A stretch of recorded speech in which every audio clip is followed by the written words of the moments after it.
teen was reported missing on Monday. Here's a look at the suspect. He's 52-year-old Bradford Mitchell. Police say he met a 16-year-old girl over the internet.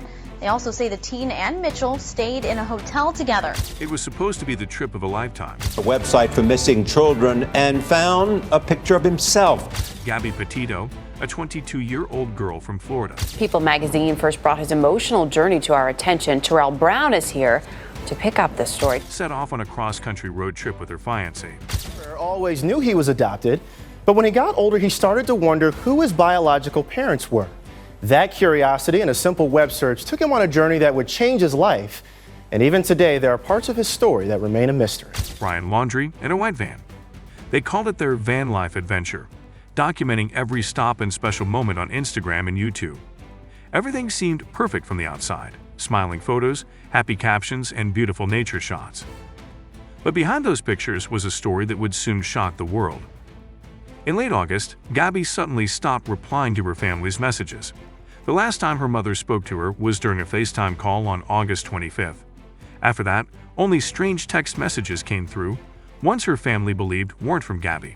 Then, on September 1st, Brian returned to Florida, alone, in the same van they both left in. Gabby's family was worried, very worried. Days passed, still no Gabby. Finally, on September 11th, her mother reported her missing. That's when the internet exploded. People all over the world began asking, where is Gabby Petito? What happened during their trip? And why did Brian come back without her? The girl who once shared her journey online had now vanished. Social trail, Gabby and Brian weren't just any couple on a road trip. They were documenting every step of their journey online. From breathtaking photos of national parks to peaceful campsite moments, their Instagram and YouTube gave followers a front row seat to their van life lifestyle. Gabby often posted smiling selfies, nature shots, and short vlogs that made everything look happy and peaceful. Their white van became a symbol of freedom, travel, and adventure, at least on the surface. But those same social media posts that once entertained fans soon became important clues. Viewers started rewatching videos and analyzing photos, trying to catch any signs of trouble between the couple. Comments on their posts turned from compliments to questions. Did anyone notice anything strange? Was Gabby really okay? The internet had unknowingly watched a real-life mystery unfold. Each image, each caption, each video clip now felt different, like a puzzle piece in a much darker story. Social media, once used for fun and memories, had now become a digital trail in a possible crime. Gabby's online presence didn't just show where they had been. It became the key to finding out what really happened. Red flags. While on their trip, a serious moment raised early concerns. On August 12, police in Moab, Utah, responded to a 911 call reporting a domestic dispute between Gabby and Brian. The caller said Brian had hit Gabby. When officers pulled them over, body cam footage showed Gabby crying, upset, and nervous. She admitted to slapping Brian, but both said it was just a fight, nothing major. The police didn't arrest anyone. Instead, they separated the couple for the night to cool off. No charges were filed. The case was closed, but something didn't feel right. That footage later became a major part of the investigation. People online analyzed every second. Gabby's body language, her words, Brian's reactions. Many felt the situation had been more serious than it seemed. Just 2 weeks later, Gabby vanished. What seemed like a small fight now looked like a possible warning, a red flag ignored. It left everyone asking, could this moment have changed things if taken more seriously? Would Gabby still be alive today? The warning signs were there, but no one knew just how serious things would become. Internet detectives. As the news of Gabby's disappearance spread, the internet did what it does best. It started digging. Across Twitter, TikTok, Reddit, and YouTube, thousands of people became self-made detectives. They searched for clues in Gabby and Brian's social media posts, analyzing photos, video clips, timelines, and even body language. Some users created detailed timelines of the couple's journey. Others compared Instagram captions and noticed changes in tone.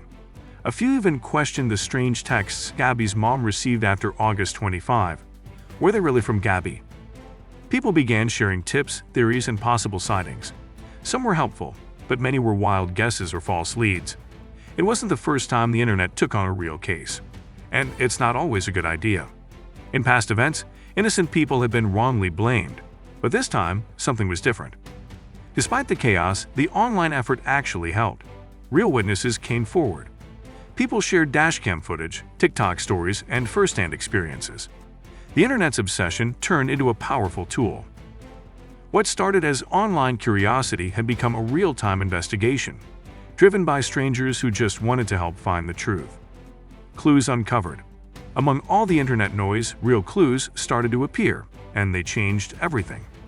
One of the biggest breaks came from a TikTok user named Miranda Baker. She posted videos explaining how she and her boyfriend gave a man, who matched Brian Laundrie's description, a ride in Wyoming. He offered them $200 for a short trip and acted strangely when they took a different route. He seemed clean and calm, not like someone who had been hiking alone for days. Then came the biggest clue. A YouTube family channel called Red, White, and Bethune uploaded dashcam footage from their van-like journey. While reviewing their old travel clips, they spotted something. A white van parked in a remote area of Spread Creek dispersed campground. The same kind of van Gabby and Brian had. Even more chilling, the van had Florida plates, just like theirs. The footage showed exactly where the van was parked around the time Gabby went missing. Thanks to that video, search teams had a specific location to explore. Within 24 hours, officials found a body less than 1,000 feet from that spot. It matched Gabby's description. These two internet clues, posted by ordinary people, helped authorities focus their search and led them straight to her. Brian missing. Just as the world began demanding answers from Brian Laundrie, he vanished too. After returning to Florida alone on September 1st, Brian stayed at his parents' home. For nearly 2 weeks, he acted like nothing had happened, mowing the lawn, riding his bike, living a normal life. Meanwhile, Gabby's family was begging for help, searching for their daughter, and pleading for Brian to speak. But instead of answering questions, Brian got a lawyer and refused to talk, a move that many saw as suspicious, though legally smart. Then came another shock. On September 14th, Brian told his parents he was going for a hike in the Carlton Reserve, a huge, swampy nature area in Florida. He never returned. Days later, his parents reported him missing. Now, both Gabby and Brian were gone, and the story took another twist. Search teams began scouring the dense reserve, filled with dangerous wildlife and thick brush. But finding someone there was like looking for a needle in a haystack. Some believed he was hiding. Others feared the worst. The key person who could explain what happened to Gabby had disappeared, and the mystery only deepened. Public injustice. As the case gained national attention, public pressure grew stronger. News channels, YouTubers, podcasts, everyone was talking about Gabby and Brian. People were demanding justice, answers, and accountability. Candlelight vigils were held. Hashtags like #JusticeForGabby trended worldwide. Gabby wasn't just a missing person anymore. She had become a symbol. A face that sparked conversations about domestic abuse, missing persons, and the power of online communities. Meanwhile, law enforcement wasn't standing still. The FBI got involved, Brian's home was searched, and his parents were questioned. The house was declared a crime scene. Devices, hard drives, and personal items were taken for investigation. The internet's efforts, once seen as wild speculation, had now become part of a real case. People's posts, tips, and videos helped focus the investigation. Still, the biggest question remained: where was Brian? Was he hiding, running, or something worse? Gabby's family, heartbroken yet determined, continued speaking out. They wanted justice, not just for Gabby, but for every missing person whose story was overlooked. This wasn't just a crime story anymore. It had become a national moment, a search for truth, accountability, and justice. The Gabby Petito case gripped the world, but there's more where that came from. In our next video, we reveal the shocking truth behind the babysitter who wasn't who she claimed to be. Trust us, you won't want to miss this twist. Subscribe now.